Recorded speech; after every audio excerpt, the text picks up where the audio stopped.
Sa mga pisto, lagpas na ng isang taon yung yung YTX natin 125 Yamaha. Pakita ko sa inyo kung ano yung itsura niya. January ko to binili sa unang upload ko ng video. Ito na siya.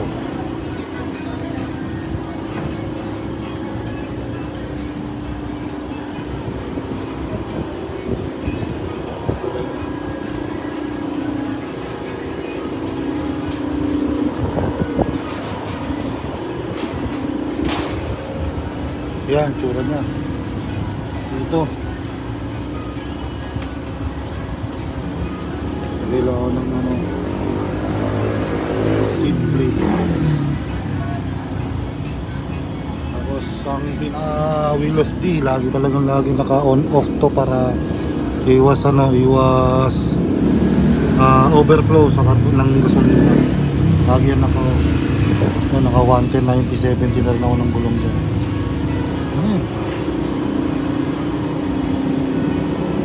Yan yung step 2. Step 3, rides ko na yan.